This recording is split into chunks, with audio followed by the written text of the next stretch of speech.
Ang tinatawag na allocables ni na presidential son Sandro Marcos at former House Speaker Martin Romualdez. Ayon sa PCIJ, ito raw ang bagong muka ng pork barrel at ang dalawa ang alleged pork barrel kings. Grabe mga kababayan, ang pork barrel kings. Dalawa po ngayon. Yan po ang batang-batang Marcos congressman at ito nga pong ang kanyang uncle na si Martin Romualdez. At ang perang bilyon-bilyon mga kababayan, natagpuan na sa kondominium ni Saldico. Naku, panoorin po natin itong balita kung totoo nga ba itong mga kababayan. Pinasok ng mga operatiba ng Transnational Crime Division at Public Corruption Division ng National Bureau of Investigation ang isa sa property ni dating Congressman Saldico sa Bonifacio Global City sa Taguig. Ayan na mga kababayan, pinasok na po ng mga operatiba ito nga pong bahay ni Congressman Saldico dyan sa Taguig. At alam po natin mga kababayan, mukhang ito na kaya ang tutugma doon sa mga expose ni Sergeant Gutesa patungkol nga po dito kung saan dinala ang mga bilyon-bilyong pera na nakalagay sa malita na tinatawag po nilang basura. Mga kababayan, magkano, ilan kaya ang natagpuan dyan? Yan po ang ating pag-uusapan ngayon sa araw na ito. Ngunit bago yan, ako muli ay nagpapasalamat sa lahat ng mga walang sawang bumibisita sa aking channel at wala pong sawang nagla-like, nag-share at nagsusubscribe yung hindi pa nakasubscribe. Thank you very much. Mapa-basher man, mapa-solid supporters man, or napapadaan lang po sa ating channel. Malaking tulong po ang inyong ginagawa na pagsuporta sa atin. Tuloy na po tayo mga kababayan sa tunay na mga issue ngayon. Ito po, bago natin puntahan ito, ang detalye patungkol dito mga kababayan sa corruption at ang pera na sinasabing pinasok na po, nandyan ang pong bahay or kondominium ni Saldico mga kababayan. Unahin po muna natin ito. Ito pong Korte Suprema ay nagdesisyon na po. Nagdesisyon na po dito sa pangyayari para dito kay Pangulong Duterte upang pauwiin po dito sa ating bansa itong Korte Suprema mga kababayan. At aside from Korte Suprema mga kababayan, ito pa po si Putin ng Russia at saka itong si Trump ay may panibagong banat po dito sa ICC mga kababayan. At ito pong Hungary. Grabe Marami na po talaga ang tumutulig sa dito sa ICC. Panoorin po natin ang mga detalye nito mga kababayan. Ito po yun Ang Supreme Court kumilos na po mga kababayan sa hiling ni dating Pangulong Duterte na pauwiin dito sa Pilipinas. Ang utos po ng Supreme Court ay babasahin ko po sa inyo. Ito po Bagamat ang iba po sa inyo ay nakaano na po dito, nalaman na po ito mga kababayan, ay i-ano lang po natin, baka mayroon pa pong hindi nakapanood nito, mga kababayan baka nakaligtaan po ninyo na mayroon pong ganitong utos, ito nga pong Supreme Court, At ang utos po ng Supreme Court mga kababayan ay ito. Pansinin niyo, kumilos sa hiling na mabalik si Duterte mula ICC detention. Inatasan ng Supreme Court ang Malacanang at ilang opisyal ng gabinete na magsumiti ng kanilang comments kaugnay ng habeas corpus petition na inihain ng mga kaanak ni dating Pangulong Rodrigo Duterte. Sa petisyon, hiniling sa Korte Suprema na utusan ang gobyerno na gawin ang kinakailangang hakbang para masecure ang pagbabalik ni Duterte mula sa International Criminal Court ICC detention. Binigyan ang mga respondent ng hindi na ma-extend sa 30 days na araw para magsumiti ng kanilang memorandum. Alam nyo po mga kababayan, ito po ay dito sa news ngayon. Ngayon, ano po ang ating napansin dito mga kababayan? Pansinin nyo po 30 days. Binigyan po sila ng 30 days mga kababayan. So, kung anong pizza nung 29 itong so 29 ng December mga kababayan, pwede nang maibalik or nandito na talaga si Tatay Digong. Gets nyo mga kababayan, wala po silang magagawa. Mismo po itong ating bansang Pilipinas ang nagpadala kay Pangulong Duterte doon sa dahig. Ito rin pong bansang Pilipinas, itong sila Boyeng, mga kababayan, ang dapat din magbalik dito sa ating Pangulong Duterte. Bakit? Kasi po, Korte Suprema na po itong nagsabi na magpaliwanag sila dito tungkol sa petisyon ng habeas corpus, no? Yung habeas kasi na ito yung mga nawawalang tao, dapat ilabas nyo, no? Ilabas nyo. Ipresente nyo yung tao. This time po si Pangulong Duterte ay gustong ipapresent, no, ng kanyang mga kaanak.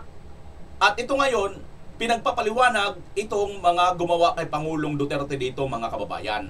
So maliwanag, mayroon na lang po silang 30 days at nung 29 po ito linabas, so ibig sabihin kung 29, December 29, malamang sa malamang nandito na po si Pangulong Duterte. Bakit po natin sinasabi, mga kababayan?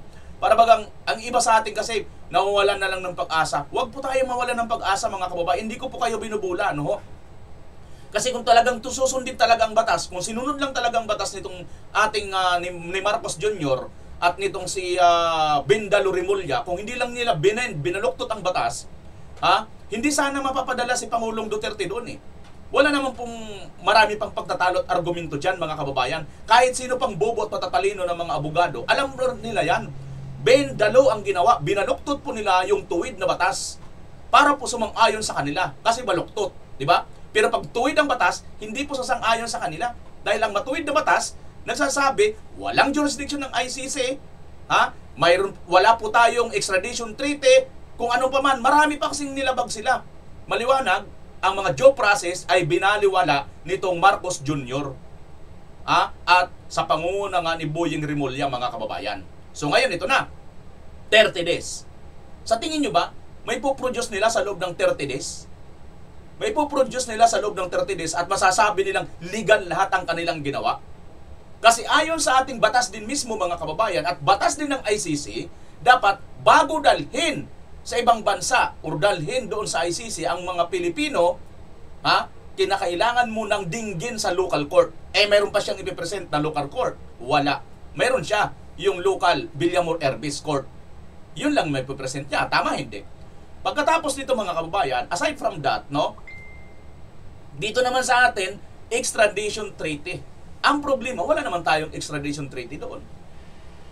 Una, sa bansa pa nga lang na Netherlands, parang wala yata tayong extradition treaty doon, mga kababayan. Tama, hindi? Bakit? Kasi doon na naman lagi si Joe Masison, yung founder ng mga MPA, di ba?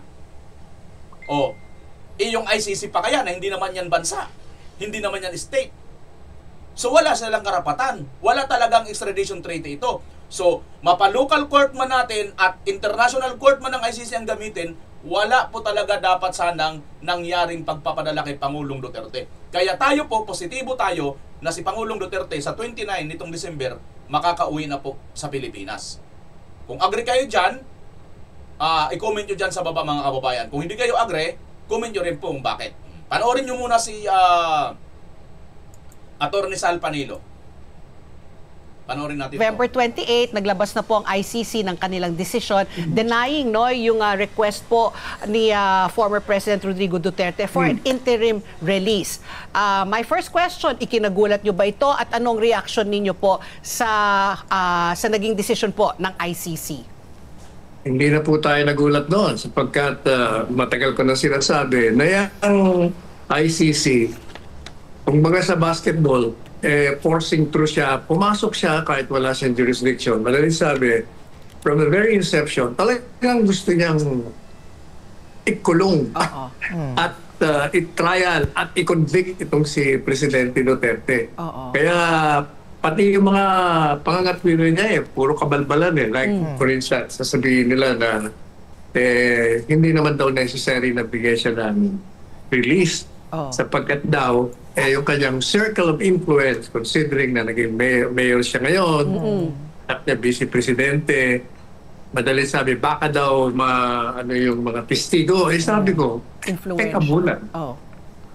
Presidente na nga siya noon nung lumabas yung mga testigong yan, dinimanda. Wala siyang ginawa. He did not lift a finger. Paano niyo sasabihin na merong risk, merong panganib ngayon? Malayong malayo.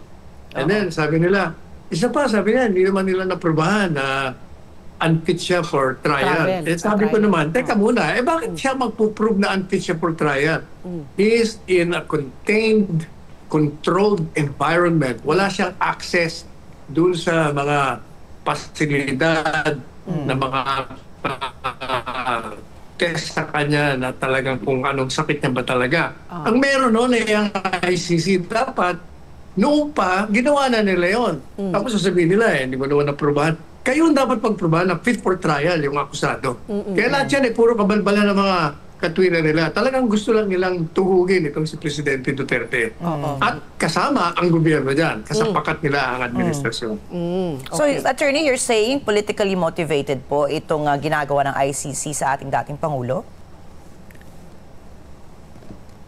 Apart from that, meron din silang personal na agenda dyan. Kasi right now, questionable ang kanilang existence. Tinanggalan sila ng mga suporta ng Estados Unidos, may mga umaaklas sa kanilang grupo. Katunayan, di ba, yung mga malalaking bansa, hindi naman mga miyembro sa kanila. Russia, hindi miyembro. Ang Amerika, ang China. Kaya kailangan ipakita nila. Ginagawa nilang poster boy itong si Presidente Duterte kasi sila ay binabatikos na wala naman silang hinuli, inaresto, at nilitis na puti. Puro itim, puro black. Okay, kumuha sila ng brown. Okay, Attorney, kung sinasabi natin na, again, going back, kung meron po silang ibang motivation or may iba silang agenda, ika nga, di ba? The decision po by the ICC was unanimous and all the members are from different countries. So ano po yung basehan natin na masasabi nga na may iba silang agenda towards the past president? Well, these judges are the judges of the International Criminal Court. If you abolish ICC, paano mo ma-abolish yan? Pag tinanggalan mo ng pondo yan, wala na yan. So, di apektado yung mga judges, lahat na empleyado ron. So you're saying, Attorney, our former president is an easy target? Kaya ito yung talagang pinupuntirya nila ngayon? Yes.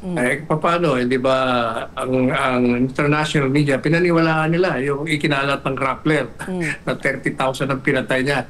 Sa lahat naman ng 30,000 killings, tatatlo lang ang nag-isampa ng demanda. Kita nyo yan? Napaka-fake news pala talaga nitong animal na Rappler na ito, no?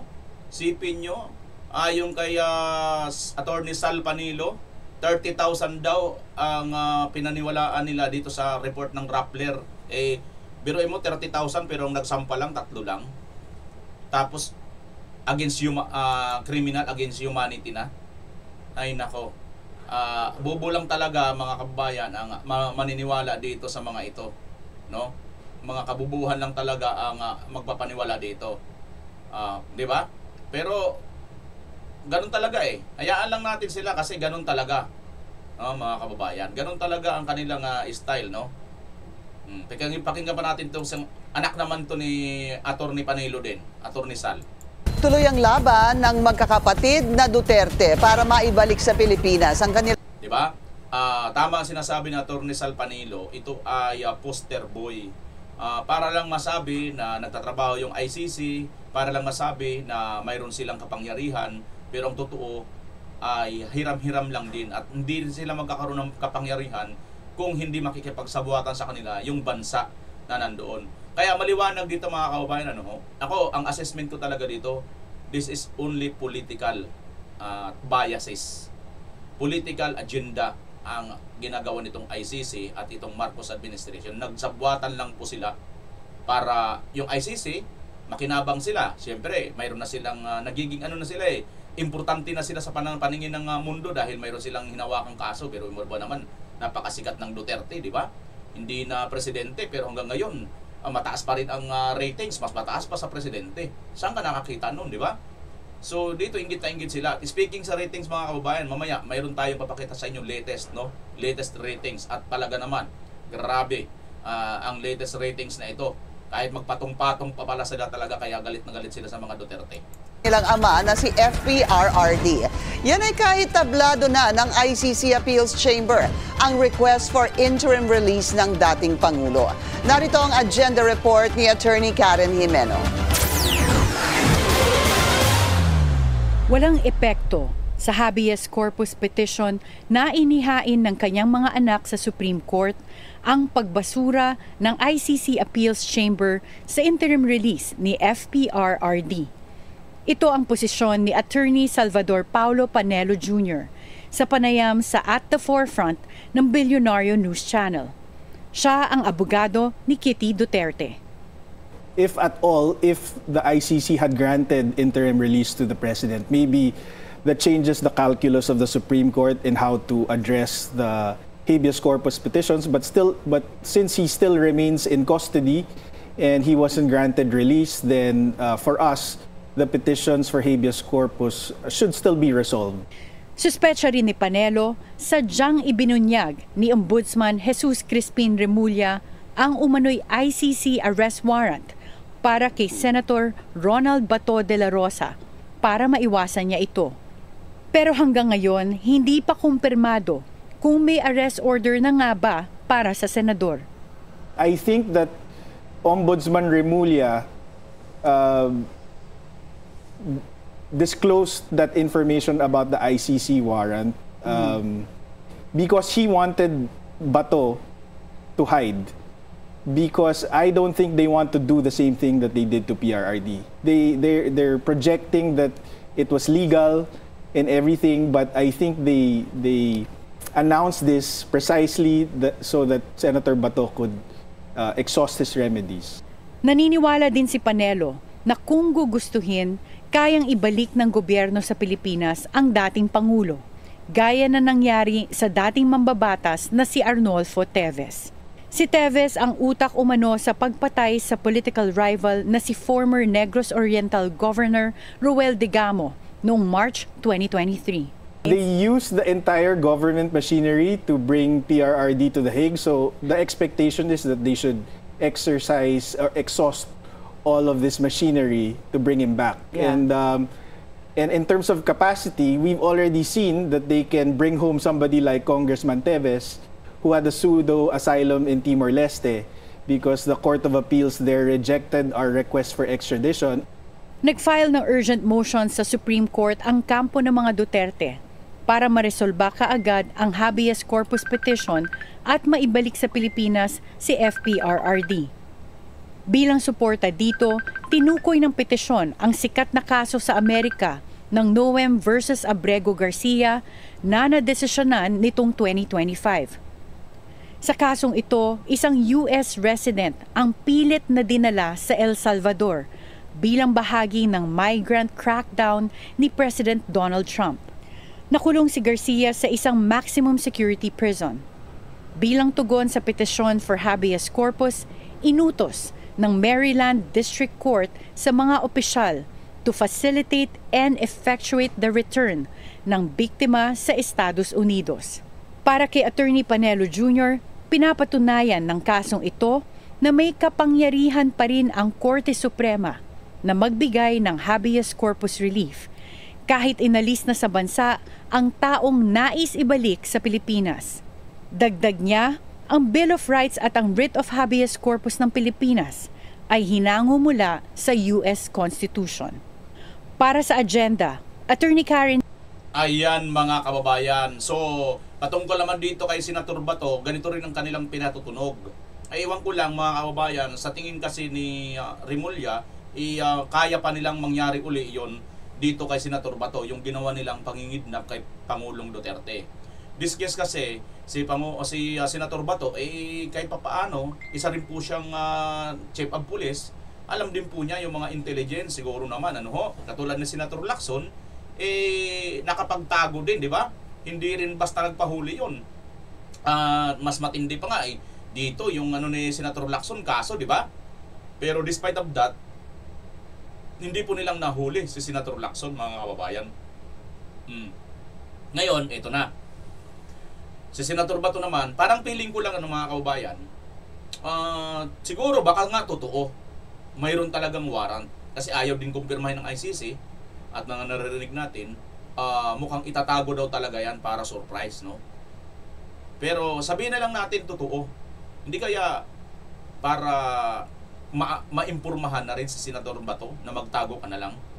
Kasi mga kababayan, sa totoo lang, may problema na sila doon kay Pangulong Duterte, tapos mapapangalawahan pa ngayon kay Senator Bato. What if nga kung mayroon na silang hawak, tapos hindi ngayon sinabi ni Remulla, no, in public na may hawak na silang di ba? So Senator Bato bigla na lang aarestuhin uli. So panibagong dagdag na naman ni Buying ito, cargo na naman to ni Buying pag sakasakali, di ba? So siguro para wag na madagdagan pang problema nila dahil matindi pong kinakaharap nitong administrasyon ngayon eh. Ito na naman ngayon, no? King and Queen na hindi pala, dalawa pa lang kings. Dahil sandali, baka kung mayroong king, siguro di ba yung emperador mas matataas pa sa mga hari? Tama ba hindi? Parang ang emperador yata, halimbawa, hari ka sa ganitong bansa, hari ka sa ganung bansa, nung araw ganun sa Biblia, di ba? Tapos may imperyong Romano, imperyo ng, di ba? May mga imperyong ganun eh. Pag sinabing imperyo, mas malalaki, mga bansa hawak mo, sakop mo. Katulad ng naging imperyo dati yung Mongolia, di ba? Mas maraming mga bansang nasakop. At saka yung kay Alexander the Great, di ba? Marami sila mga bansang sinakop. So, yan mga kababayan siguro sa dating sa bakit pa tayo napunta doon sa mga imperyo na yun ay doon pala kasi sa pera dito sa king, dalawang king tungkol sa pork barrel or allocable na bang tawag nila ngayon diyan. Pero mamaya bago natin tunguhin yan, eto na mga kababayan, bukod dyan sa Supreme Court na binigyan nga ng 30 days itong sila Boying Remulla at si Marcos at iba pang mga sangkot dito sa pagkikidnap kay Pangulong Duterte, yung Russia at saka yung US, ito na, mayroon din silang banat. Bumanat pa mga kababayan si President Trump at Putin sanid pwersa para sa ICC. No? Matindi po itong dalawang ito mga kababayan. Iimbestigahan ng kanilang pagkabayas. Totoo naman talaga eh. Ako bago tayo dito mga kababayan, bago tayo sumalang dito, mayroon muna akong tiningnan.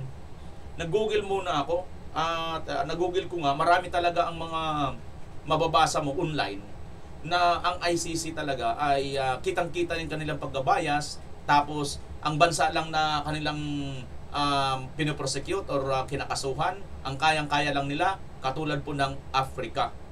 Yung mga maliliit na bansa at mga mahihirap, yun. Ngayon, ang Pilipinas brown, no?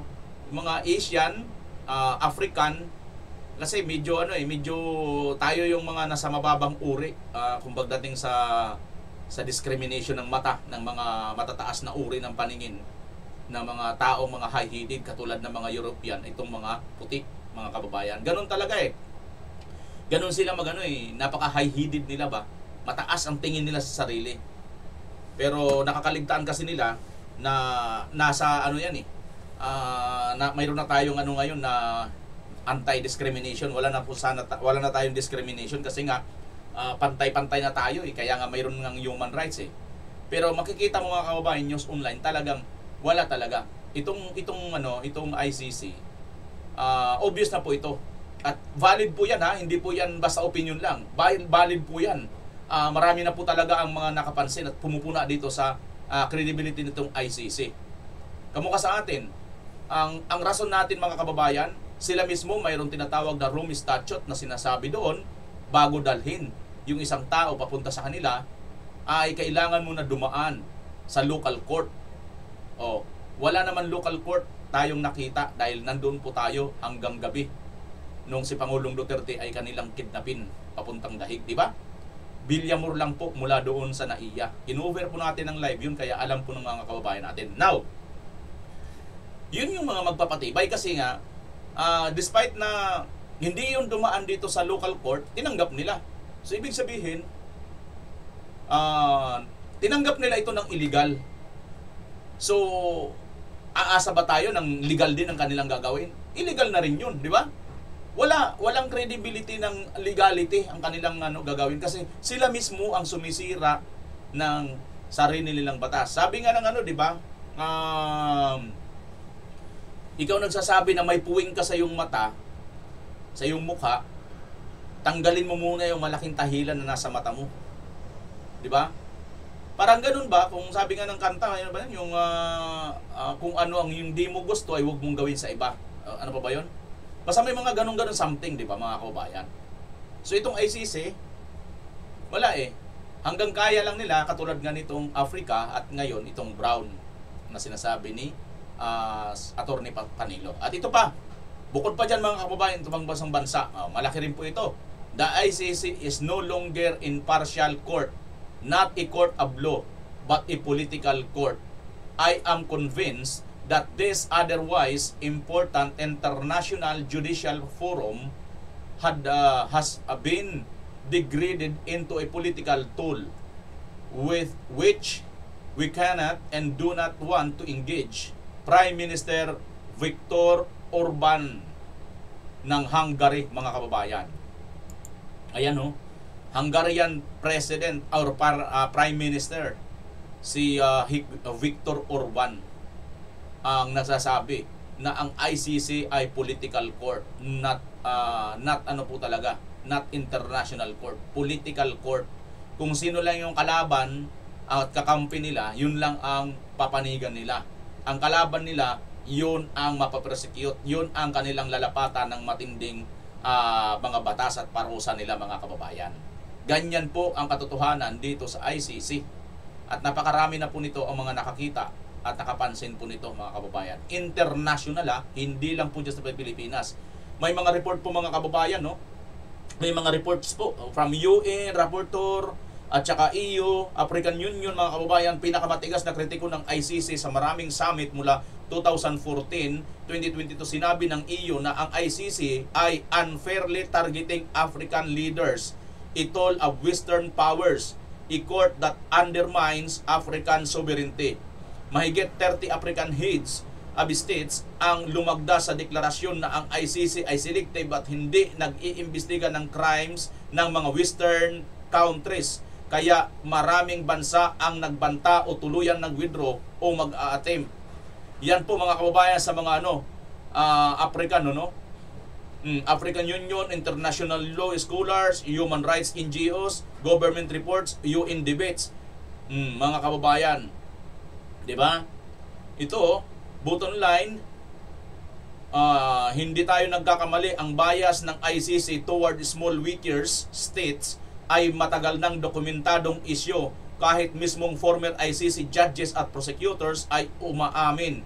May political pressure, may structural bias, at hindi talaga sila completely neutral international court. Maliwanag po yan, mga kababayan. So ito pong ICC na ito ay malapit-lapit na po ito ma-dissolve. O mga kababayan, maniwala kayo. Kasi unti-unti na po, mauubos na po yan sila ng member eh. Dahil wala rin eh. Sila rin po ang nagpapakita ng hindi pong tamang pagtrato doon sa kanilang mga mga kababayan, nasa sakupan. Sige, puntahan na po natin, mga kababayan, ang pera nino ito, ni Pork Barrel King in Queen, o yung pera mismo na muna. Unahin natin, ang pera na muna, natagpuan na ba? Panoorin natin ang video. Pinasok ng mga operatiba ng Transnational Crime Division at Public Corruption Division ng National Bureau of Investigation ang isa sa property ni dating Congressman Saldico sa Bonifacio Global City sa Taguig. Sa BGC, pare ko. Sabi ko na sa iyo, ha? Karoon ng idea hanapin yung maleta. Nandun sa mga kondo, no? Pero ang laki ng bahay niya. Ang 600 square meters property na ito, nakapangal naman sa isa sa mga kumpanya ni Ko, ay nasa isang high-end condominium na building sa BGC. Kala niyo naman dyan dadalhin. Grabe. So sabihin, isang palapag yun, 600 meter. Kasi sa mga kondo, yun lang 20 to 25 ang mahal na no? Ito 600. Sa nasabing gusali, nag-report for duty ang testigong si Orly Gutesa na sinasabing naging security consultant ni Ko. Ang target ng NBI, makuha ang mga ebidensya sa bid rigging sa ilang flood control projects. Pero dahil inspection order lang ang nakuha mula sa Makati RTC, pwede lang nilang gawin ay i-examine ang mga makikitang dokumento na may kaugnayan sa mga kaso para maiwasan ang pagsira sa mga posibleng maging ebidensya. May mga abogado naman si Ko na present sa ginawang inspeksyon. Ang bid rigging complaint laban kay Ko ay sinampa ng Department of Public Works and Highways o DPWH laban po sa SunWest Corporation o SunWest Construction and Development Corporation kaugnay sa manumalyang flood control projects sa Oriental, Mindoro. Ang problema yun, Nason, narinig natin yan nung pumutok ang balita eh. Hindi naman nila patatagal ng ilang buwan yun doon sa... Ayun nga. Noon dapat yan, Jen, nung sinabi ni Orly Gutesa na nagdala sila ng maleta dito sa lugar na ito. Binantayan na agad nila. Pinuntahan niya. Yes. Hindi, tinignan. Notaryo. Ang inimbestigahan yung nagnotaryo. Yun na nga. Oo, saka pa rin nakakita ng gano'n, di ba? Sayang talaga mga kababayan, ano? Akala natin nandun na, nakita na, nakuha na yung pera. Biruin mo. Tama nga naman kung ang inimbestigahan sana kaagad, itong lugar na ito, sinicure kaagad. Pagkasabi ni Gutesa, di nakuha pa sana, nabawi. Naku mga kababayan, mukhang pornada tayo doon ah.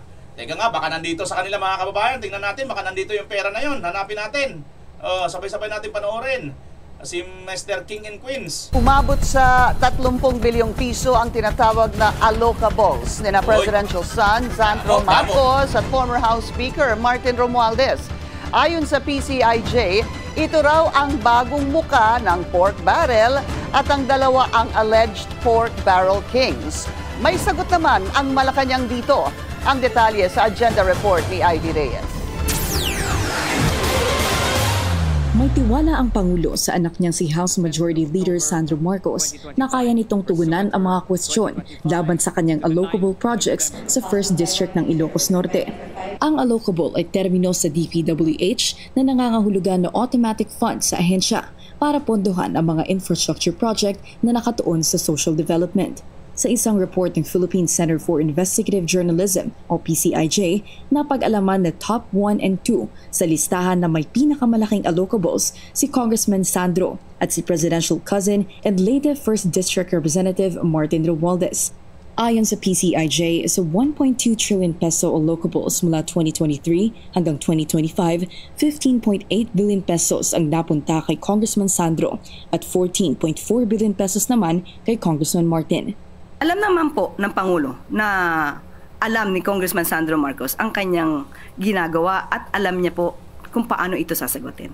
Nagsimula ang pag-usbong ng allocables noong 2023 sa ilalim ni dating DPWH Secretary Manuel Bonoan sa pamamagitan ng tinatawag na BBM Parametric Formula o Baseline, Balanced, and Managed Formula na tanging si former DPWH Undersecretary Catalina Cabral lang daw ang nakakaintindi. Ipinapasok ang mga allocable sa National Expenditure Program o President's Budget. Kung bakit nanunuot mula sa District Engineer hanggang sa pinakamataas na pwesto sa DPWH ang issue sa allocable, nagmumula kasi ang BBM Parametric Formula sa mga District Engineer. Sila ang magbibigay ng listahan sa mga kongresista ng allocable projects na sasapat sa ceiling fund per district. Mamimili ngayon ang kongresista kung ano-anong proyekto ang maisasama sa pinal na listahan ng kanyang allocable. Pagkatapos, nasa kamay na ni former Yusek Cabral ang bola kung magkano at anong projects ang i-endorse ng DPWH at ng Budget Department. Ayon yan kay dating DPWH Yusek Roberto Bernardo na hindi rin daw alam kung paano nangyayari ang computation ng allocable. Kapansin-pansin din sa PCIJ report ang analysis nito na sa kabila ng trillion peso allocables ng magkamag-anak na kongresista, wala ni isa sa allocable ng Duterte allied lawmakers na sina Congressman Paulo Duterte, Isidro Ungab, Pantaleon Alvarez at Kaimer Olaso ang napasa sa 2025 budget. Para sa agenda, yun mga kababayan, kapansin-pansin pala ito. Kaya naman pala mga kababayan, biruin mo, pag Duterte allies, wala kayong budget. Ayun no, Duterte allied lawmakers, Paulo Duterte, Isidro Ungab, Pantaleon Alvarez at Kaimer Olaso. Wala pong budget kayo dyan. Walang budget kasi nga amin lahat yan. Amin na nga magtito. Kaming magtito dito. Wala kayong ano dyan. Diba mga kababayan? Ganyan po ang nangyayari sa ating bansa. Tapos, ngayon, ang kanilang babanatan at sususpindi nila ay itong si Congressman Kiko Barsaga. Kasi nga po mga kababayan, Si Kiko Barsaga lang naman ang napakalakas ng loob para talagang tahasan, no? Tahasang ibulgar ang kanilang kagaguhan, ang kanilang pagnanakaw, pamilyang Martin Romualdez at Marcos Romualdez, mga kababayan. Ang tindi, ang lalaki ng mga kickback nitong mag-anak talaga. May mala pork barrel umanong sistema sa mga proyekto ng DPWH at ayon sa report ng PCIJ, isa si Congressman Sandro Marcos sa may pinakamalaking parte. Sagot naman ng Malacanang, handang magpa-lifestyle check. Oh, Sandro Marcos, isa ka pala sa pinakamalaki na nakukuha dyan, ha? Kaya pala tinatanggal nyo si Congressman Kiko Barsaga, mga kababayan. Mamaya, no, si Congressman Kiko may pahiwatig dito. Ewan ko kung paano nyo masasabi, mga kababayan, itong pahiwatig ni Congressman Kiko Barsaga. Pero total, tapos na naman natin to. Ayaw ko nang pakinggan si Auntie Claire ninyo. Oo, baka maheblad pa ang mga viewers natin eh. Alam na natin na silang magtito talaga ang pork barrel king in Queen. Hindi ko alam kung sino sa kanila ng Queen. Puro kings daw yata eh. Dalawang hari, biruin mo, dalawang hari. Bata pang hari na to ah. Yung isa tambalos-los na, yung isa bata pa. Panoorin nyo ito, mga kababayan. Itong isang congressman din. Baka susunod na ito. The Congress, no, the reason for that is because of parang impropriety, parang he has, you know, the House of Representatives has been looked down upon because of these lewd photos that he posted with stacks of money, calling on the president to step down. What are your... Mamaya, mga kababayan, isingit muna natin ito. Dahil dyan sa pork barrel kings na magtito, ito na po ngayon ang utang ng Pilipinas. Unahin ko muna ito bago natin. Diretso na kasi tayo, dito na tayo papunta kay Congressman Kiko. Ito, panoorin nyo muna ito kung magkano na ang utang ng Pilipinas. Country's national debt rose last October, reaching over 17 trillion pesos. Paolo Barcelon is on the line for the details. Go ahead, Paolo. The national government's outstanding debt rose modestly in October, reaching 17.56 trillion pesos, or about 106.78 billion pesos higher than in September. The Bureau of the Treasury says the increase was driven by net issuances of domestic and external liabilities, along with the effects of a weaker peso against the US dollar. Domestic debt, which accounts for 68.6% of the total debt stock, rose to 12.05 trillion pesos as the government issued more securities to add the peso's depreciation added to the value of retail dollar bonds. External obligations also climbed to 5.52 trillion pesos, supported by new loan availments and foreign exchange adjustments. The Treasury notes that while peso depreciation against the dollar added 58.64 billion pesos to the debt level, this was partially offset by gains against other currencies. In a statement, a Treasury official said, or the Bureau of Treasury rather said, our debt levels remain manageable and the government continues to prioritize local currency borrowing to reduce foreign exchange risks. Meanwhile, guaranteed liabilities declined to 344.41 billion pesos following net repayments and lower valuation of foreign currency guarantees. Treasury explained that the drop was due to the composition of external guarantees, which are primarily denominated in third currencies rather than US dollars. Overall, the agency says October's movement reflects both market conditions and the government's ongoing strategy to manage exposure to foreign currency fluctuations. Authorities also add that they expect debt figures to continue adjusting in the coming months as borrowing programs and currency movements evolve. Thank you, Paolo. Ayan, mga kababayan, yung utang po ng Pilipinas, utang natin lahat, utang na loob, sila lang nagnanakaw, sila lang nakikinabang, mga hinayup.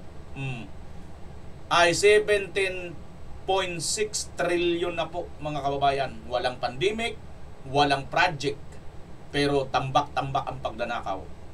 Yan po ang sitwasyon ng ating bansang Pilipinas. Dahil dyan, ito ang gagawin nila sa mga taong nag-i-expose sa pagnanakaw nila.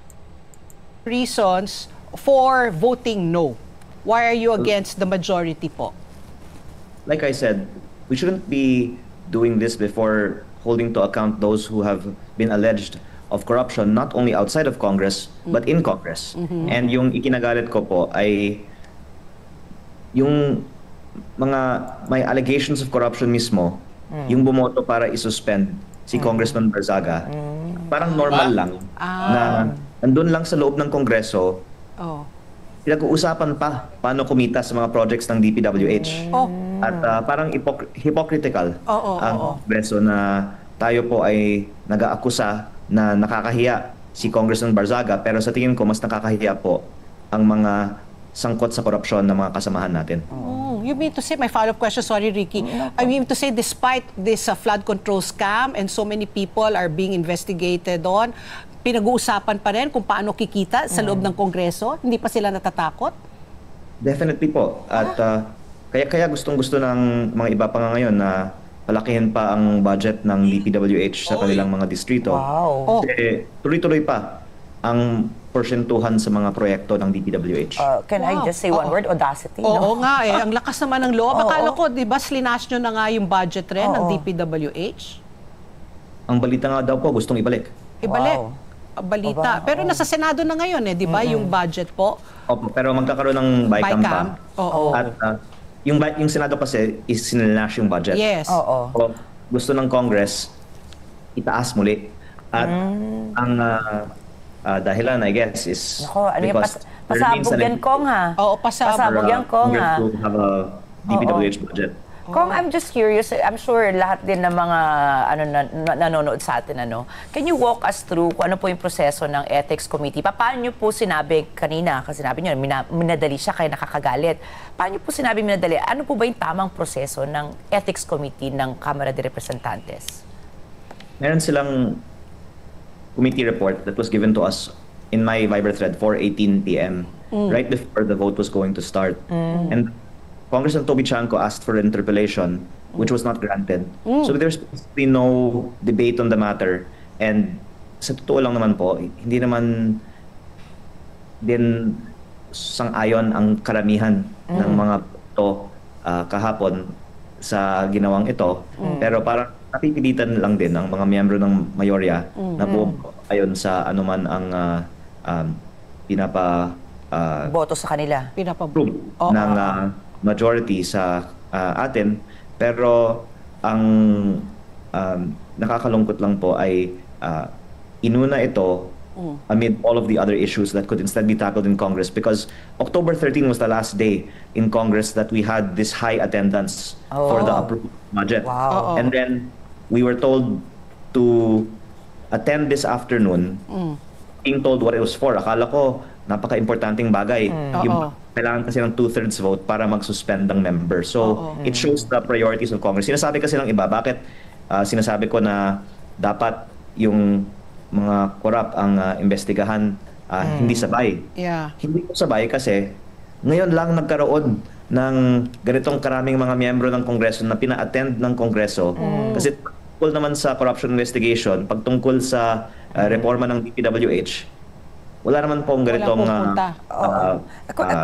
focus ang Kongreso ngayon. Kung, question lang, pwede nyo ba sabihin sa amin, kaya nyo ba sabihin sa amin kung sino nagpapunta sa mga congressmen? Hindi, para yung bumoto? mga parties, bahala sa kanilang mga miyembro. So, mga parties lang nagsabi sa kanilang mga miyembro na attendance is required at yesterday's session. Okay. Kong Leviste, this is my question. Barring, let's say the flood control scam is not present right now, but based on the actions of Congressman Kiko Barzaga, do you think it warrants a suspension? Because they were saying it was parang very, it put the House on a very bad light. His 24 posts that they asked him to take down, lewd photos of women, stacks of money, without the flood control scam. Just his actions. But do you think that he should be suspended in terms of impropriety? Flood control scam yung nakakaya sa Kongreso masasabi natin, the corruption in DPWH is systemic and long-standing. And I think anyone who is involved in receiving kickbacks from DPWH ay mas nakakahiya kaysa sa yung social media posts ni Congressman Barzaga. No, I mean in terms of let's put that aside, the DPWH, the budget, but his actions lang. Do you think it's proper? Yung point ko kasi, ma'am, ay ano yung standard natin to suspend a member? Kasi kung ang standard natin ay kung sino man ang nakakahiya, as much as or more than Kiko Barzaga ang isususpend, baka napakarami po. Ayun na nga, baka maubos ang House of Congress. Wala po ba yan sa inyong procedural book or sa inyong kumbaga guidelines kung ano talaga what makes it lewd? Kumbaga dapat defined yan di ba? Specific. So, opo, wala po ba kayong specific sa ganyan? Kasi I guess I would like to also think that the evidence presented against Barsaga or against Congressman Barsaga was not strong, kaya po siguro nag-no din po kayo for ethical reasons also. So ano po ba yung kailangang i-present, kumbaga, ng Ethics Committee for a congressman like you to vote yes, suspend this congressman? I would just want to make it a systematic evaluation of members of Congress. Nakakahiya man ang isang miyembro ng Kongreso, hindi ako boboto para isuspende siya kung may 100 mas nakakahiya pa sa kanya. Dapat po unahin natin yung mga pinaka nakakahiya. Kasi yan po yung allegation na unbecoming of a member of Congress yung mga pinopost niya. Pero sa tingin ko mas unbecoming naman yung mga ginagawa ng ibang mga miyembro. Grabe mga kababayan, it makes sense itong sinasabi nitong si Congressman Libiste na nakakahiya, di ba? Unbecoming. Nakakahiya yung ginawa daw ni Congressman Kiko Barsaga. O sige, pagpalagay na natin nakakahiya. So, tinanggal siya or sinuspindi siya. Now, kung nakakahiya pala yun, ibig nyo bang sabihin, hindi nakakahiya yung ginagawang pagnanakaw? Although, hindi pa naman talaga ngayon napapatunayan. Pero, logic dictates, especially sa nangyayari ngayong mga investigasyon na naglalabasan yung congressman na contractor pa. Bawal na bawal sa batas. So, hindi pa man natin napapatunayan sa korte, pero yung moral, yung becoming, yung unbecoming conduct, wala na sa'yo. Ano ka na? Target ka na nun. Nakakahiya na yun. Biruin mo. May batas Pero andyan ka, contractor ka. Pagkatapos ngayon, itong isa na nagkikriticize lang, nagkikriticize lang doon sa mga totoong issue ng lipunan, ito ngayon yung inyong tatanggalin. Bakit? Kasi, hindi siya katulad ninyo. Kaya ngayon, dahil hindi siya katulad ninyo, hindi siya magnanakaw, tanggalin ninyo. Para kayong matira dyan na lahat magnanakaw. Yan ang lumalabas, hindi yan basta perception, kundi yan yung opinion ng taong bayan. Kahit ano pang sabihin ninyo, ilan pa man tinanggal nyo si Tebes. Sino pa ba ang gusto nyo tanggalin? Yan, si Barsaga. Tanggalin nyo pa ito, si Libeste. Sino pa ang tanggalin nyo mga congressman dyan? Kailanman hindi mawawala sa inyo yung aligasyon at akusasyon sa inyo ng taong bayan na kayo talaga ang pinaka-corrupt na institusyon sa ating bansa. Real talk lang yan mga kababayan. Itong mga ito, Makabayan Black, ayan sila. Kala mo sinong naka-jackpot, Ito mga kababayan, nagpahiwatig na dyan si At ito pa, mayroon pa itong bagong post si Congressman Libeste. Panoorin nyo ito. Ini-investigate si Congressman Garjola. Because I have first-hand experience. Because he offered to park projects in my district and to give me a parking fee. And I think the media can ask any member of Congress, particularly from the 19th Congress, that this practice is widespread, and maybe the majority of congressmen have had experience with contractors who have offered to park projects in their districts. Kung walang lutuan ng bidding at kickback sa iyong distrito, ililipat ko lang yung budget sa distrito kung saan may pinakamataas na kickback sa mga projects. Yes. In fact, nagbigay siya sa akin ng listahan ng mga proyekto na isinumite niya sa DPWH. Ayan mga kababayan may sinasabi na naman pasabog itong si Congressman Libiste na ito daw Congressman Garjola ba yan mga kababayan? Yan, si Garjola ay paimbestigahan bakit hindi pa imbestigahan, no? Dahil mukhang magbabayad daw ito ng parking fee, mga kababayan. Sana magkaroon ako ng parking lot, ano, para sa akin naman i-parking nitong mga congressman yung yung parking fee nila, ano, mga kababayan. Swerte naman ng may mga parking lot diyan. Oo. Kaya nga minsan magiging swerte ka rin pagka parking lot ka, basurahan ka kasi, di ba? May pera sa basura, literal. Bilyon-bilyon ng pera nasa malita, basura. Di ba? O yan, mga kababayan. Kita nyo, yun. Hindi ba mas nakakahiya yun? Ha? Yung congressman na yun? O, nilalabas kasi ang baho, mga kababayan. O, ito na. Si congressman na defensor naman. This government fears truth. They didn't suspend him for corruption. They suspended him for courage. The real danger is government that fears the truth. Mike Defensor, former congressman. Yan, mga kababayan. Ito po ang totoong pangyayari. Hindi po nila nasuspinde itong si Congressman Barsaga dahil po sa mga kababayan, corruption. Wala kang makikita, di ba? Anong suspinde? Dahil po takot sila sa ibinu-voice out ni Barsaga. Yan po ang maliwanag dyan. At isang voice out ni Barsaga, mga kababayan, may pahiwatig po siya dito. Tingnan nyo po kung anong masasabi niyo sa pahiwatig niya.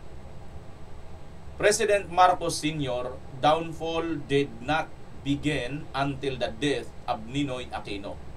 While President Marcos Jr.'s administration is very unstable, he will not be removed until something more drastic happens. In my death, maybe the catalyst for that revolution. Representative Kiko Barzaga, Congressman of the 4th District of Cavite. Ano sa tingin ninyo, mga kababayan, itong post ni Congressman Kiko Barzaga? Sa tingin nyo kaya, anong pahiwatig po nito? Napakabata, napakatapang ng Barsaga na to, no? Siguro, ito na siguro yung time, mga kababayan, na magigising yung Gen Z, no? Ito yung nakikita ko dito. Baka makakita tayo ng Indonesian Part 2. Kasi parlamento, tandaan nyo sa Indonesia, mga kababayan, yung sinunog yung parlamento nila, Congress yun, House of Congress, sinunog po ng mga Gen Z.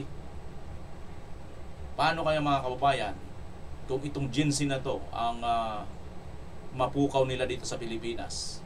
Alam nyo po, huwag nyo pong basta-bastahin yung Gen Z. Hindi po tayo nag-uujok dito. Ano lang tayo ng mga maaaring possibility na mangyayari. Ha? Bakit? Kasi alam nyo naman po, napakapusok niyan. Mga bata pa yan eh. Kita nyo nga doon sa nagkaroon ng riot sa Mindiola, di ba?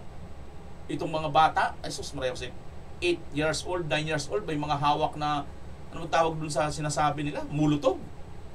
May apoy talaga, lumilipad, ihahagis doon, no? Pagdating doon, basag. Apoy-apoy talaga, mga kababayan, putok. Nakakatakot. Kaya nga nang nag-cover tayo noon nung panahon na yon, medyo kabado rin tayo kasi syempre kung saan matapon yung mapunta sa iyo yung paputok nila, pasabog nilang edi madidisgrasya ka, di ba? So kung hindi lang talaga magko-cover, medyo iwas ka na lang, no? Kung hindi talaga kinakailangan, iwas ka sa mga ganong lugar. Pero mga kababayan, wala po tayong maano dito kasi yan po yung freedom eh. Kaysa naman, mga kababayan, sa ganitong pababayaan na lang natin, yung kanilang ginagawa na pagnanakaw at lilimasin po nila. Tingnan nyo ang utang ng bansa natin, 17.6 trillion na po. Wala nang nakakaawat yan, mga kababayan. So ano sa tingin ninyo? Ito na kaya yung catalyst ng revolution, Gen Z, dito sa Pilipinas after my death? Sabi ni Kiko Barzaga. Kung sa panahon ni Ninoy, ni Marcos Sr. ay dahil pagkamatay ni Ninoy, doon pa lang nag-umpisang revolution, ano kaya ang mangyayari pag si Kiko Barzaga naman? Ako, mga kabayan, mukhang ayokong isipin, ayokong isipin. Sana wag naman, sana wag naman. na may magbuwis ng buhay na isang Gen Z para lang magising itong mga taong bayan na mga Gen Z. Sana ngayon pa lang makagawa na tayo ng paraan in a peaceful way. Ano yon? People power. Katulad niyan, labas lang talaga. Lahat lang. Labas lang tayo. Isang araw na hindi tayo magtrabaho lahat, magsama-sama tayo sa kalsada. Pakita natin. Sigurado bababa ito eh. Hindi na po pwede. Halimbawa, punuin mo yung EDSA, punuin mo yung Minjola, punuin mo lahat, Recto, punuin mo yung Luneta, punuin mo na yung Liwasan. Pag napuno lahat yan, wala na po itong magagawa kasi milyon-milyon na po yung tao dyan. Abutin na yan ng 5 million mula doon sa EDSA hanggang Luneta ng mga tao na baha ng tao na. Hindi na po pwede. Hindi na po pwede yung anuhin. Kaso ngayon, marami pa rin po kasi mga bayaran eh. Sintabi doon sa mga dilawan. Wala eh. Wala mga kaubayan, wala tayong asahan. Kasi takot na takot sila na makabalik ang mga Duterte. Dahil mamatamisin pa nilang kumain ng suka at tae, wag lang makabalik ang Duterte. Pero mga kababayan, kahit anong gawin nila, ito po ang lumalabas na survey. Tingnan nyo po ito mga kababayan na lumalabas ng survey. Oh. Ayan oh. Pre-election preference for the 2028 presidential election. Kung ngayon ang araw ng 2028 national elections, sino sa mga sumusunod na pangalan ang ibubuto mo na pagkapangulo? Duterte Sara, 31.4%. Robredo Line, 13.3%. Tulfo Rapi, 10.3%. Go Bongo, 6.5%. Marcos Aimee, 4.4%. Aquino Bam, 3.1%. Grace Po, 2.1%. Ruben, 2.0%. Ontiveros, Escudero, Pacquiao, si Romualdez mayroon pa rin, si 0.7%. Gatchalian, 0.1%. Yan mga kababayan, no? Vice President Sara Duterte. Vice President Sara Duterte. Wala na po, kaya nga kaya talaga kumahog sila eh. Tingnan natin to pre-election survey. By area naman ito mga kababayan. Metro Manila. Sara pa rin, no? 19%.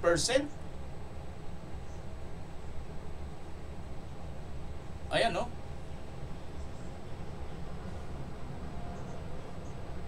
Metro Manila, 19%.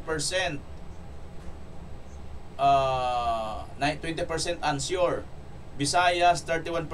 Mindanao, 66%. Wala na talaga kayo sa Mindanao aasahan. Ayan, no? 18% Luzon. Robredo, Metro Manila, walang unsure sa Metro Manila, no? Ibig sabihin kasi, halo-halo talaga sa Metro Manila. Lini Robredo, Visayas, 23%. Wow, Wow, lumamang si Lini sa Visayas. Mindanao, unsure. Talaga? Go Bongo, 16%. Metro Manila. Lini Robredo, 16%. Unsure. Ano ba? Hindi ko magets. Metro Manila, Luzon, Visayas, Mindanao. Bongo 9%. Lini Robredo 13%, Rapi Tulfo 12%, Tulfo 12%, Rapi Tulfo 5%, Mindanao. Tulfo 11%, Aimee Marcos 8%, Bongo 3%, Put 1%. Ayan po mga kababayan. So kung ngayon daw po gaganapin ang eleksyon, sigurado pong panalo si Vice President Inday Sara Duterte. Kaya takot na takot po sila. At ito pa po, ang isang survey mga kababayan, no? Vice President Duterte patuloy na nangunguna sa 2028 presidential survey race. 33.3% si Pangulong Vice President Sara. Si Tulfo, 13.4%, Line, 13%, Go 4, 3, Padilla, Crispo. Ibang survey naman ito mga kababayan, pero pa rin, si Vice President Sara Duterte pa rin WR numero pala ito mga kababayan na survey na ito mula dito sa Archlight Media, no? WR survey. So, ibig sabihin mga kababayan, ito yung mga dahilan kung bakit takot na takot po sila kay kay Vice President Sara Duterte. Kasi po, kahit magsama-sama pala sila, hirap pala talaga sila mga kababayan. Tingnan mo yung Tulfo. Wala yan. Wala na si Tulfo mga kababayan kasi ang kaya lang naman ni Tulfo yung mga marites, yung mga away mag-asawa. Yun lang naman ang kaya ni Tulfo, no? Oh, away mag-asawa, away dun sa jeep, driver, security, yung mga company. Oh, pagka mayaman ng company, yung katulong yun, yung mga OFW, diba? Yun lang naman ang kaya nila ni Tulfo. Kaya wala po. Hindi po talaga pumapalo sa survey si Tulfo, mga kababayan. Hanggang kaparehas lang sila ni Leni Robredo. Hindi sila naglalarayo ni Leni Robredo. Siguro, baka itong dalawa magsama mga kababayan. Baka si Tulfo ang gawing manok ng administration at si Leni Robredo naman ang gawing manok ng mga Pinklawan-Dilawan. So, malamang Tulfo President, Robredo Vice President, o Robredo President, Tulfo Vice President. Magsasama sila mga kababayan. Kung sino sa kanila dito. Malamang sa malamang mga kababayan dito na ito. Imposible dito kay Risa Hontiveros. Hindi sila diyan kukuha kay Risa Hontiveros, mga kababayan. Lalo naman kay Romualdez, wala na po. Ay nako, mas lalong hihilain ni Romualdez talaga pababa lalo yung kanya mga kasama. Samantalang si Vice President Inday Sara Duterte, kahit si Senator Robin Bongo, Marcolita, sino pa man ang mga kaalyado ng mga Duterte, ang hatakin ni Vice President Inday Sara Duterte, abay, napakaganda-ganda. Napakaganda ng Ako lang mga kababayan, kung ako lang talaga. Para sa akin lang ayaw ko talaga hindi pa ko rito ayaw ko kayo maging galibol, ayaw ko rin na maging galibol ako. Pero practical ko lang analysis ito mga kababayan at practical ko lang po itong logic. Bahala kayo kung sasama kayo or hindi. Pero para sa akin, ang magandang i-partner kay Vice President Inday Sara Duterte ay si Senator Amy Marcos. Magagalit kayo mga kababayan. Huwag kayo magalit. Ito lang po ay para sa akin. Hindi ko po kayo didiktahan dyan mga kababayan. Sa kadahilanan, ang sitwasyon po ng politika sa ating bansa, gamitan mga kababayan. Aminin po natin, ako po ay madalas napupunta sa Luzon. Mahina po talaga si Vice President sa Luzon. Pag nandyan po sa Senator Amy, tiyak na tiyak, napakalakas ng laban ni Bibi Inday sa Luzon. Lalo na sa Norte. Gets nyo mga kababayan? Kasi pag South, sigurado yan si Mama Lini, di ba? Taga dyan yan si Mama Lini. Pero pagka Northern Luzon, North, sigurado yan. Marcos pa rin yan mga kababayan. Tandaan po ninyo tandaan po ninyo. Kahit ano pang sabihin nila, marami po ang mga loyalista na hanga pa rin po dito kay Senator Amy. Lalo na ngayon, na nagpakita siya ng isang napakapambihirang ginawa bilang kapatid na pagmamalasakit sa kanyang kapatid. Yung sabihin niyang harap-harapan, live, milyon-milyong tao ang nanonood sa kanya. Sabihin niyang adik ang kanyang kapatid na presidente. Hindi po yun basta't biro-biro mga kababayan. Hindi po yun makukuha kung anumang klaseng analogy dyan. Yun po kung bakit ako sinasabi ko, pero not necessarily na ibubuto ko si Amy Sinasabi ko lang mga kababayan, kung kakulangan man lang din ng ni BP Inday sa Luzon, ay maganda na si Amy. Si Senator Bongo okay naman. Senator Marcolita pwede rin. Okay rin si Senator Marcolita. At Senator Robin. Alin man sa kanilang apat mga kababayan. Kayo ba? Sino sa inyo? Sino ang gusto ninyong i-partner kay BP Inday? Pero para sa akin, sa ngayon okay na ako kay Amy, Senator Amy. Pero kay Senator Bongo, Robin Padilla, Marcolita, okay rin po ako dyan. Wala po rin akong problema dyan. Pero para sa akin ha, Amy Marcos. Marcos is Marcos pa rin yan mga kababayan. Tandaan po ninyo. Tandaan po ninyo. Ang mga supporters na mga Duterte, hindi na po yan bubuto kay Amy. Pero tandaan po ninyo, pagka sinama po ni Vice President Inday si Amy, ang mga butante po ni Amy, buboto po kay BP Sara yan. Maniwala kayo sa hindi. Buboto po yan mga kababayan. Yun lang po. Yun lang po ang aking masasabi sa inyo. Kasi ang mga totoong mga loyalista, malamang nandyan kay Super Ate. Nandyan sa kanya. At yon ang kanyang convincing power na ako ang nakiusap dito sa mga Duterte para tulungan ang aking kapatid na sinasabi kong adik na presidente. Mga kababayan. Kaya makukumbinsin at makukumbinsin niya. Plus, andyan pa si Manong Chapet, mga kababayan. Na ako, napakaganda ng senaryo nito balang araw. Kayo, i-comment nyo po sa baba, huwag kayong mahiya kung sino ang inyong napupusuan mga kababayan. Maraming salamat at sana ay huwag kayong magsawa na pakishare ng ating video. Magkita-kita tayo sa susunod. Pilipinas, as always. Bye-bye!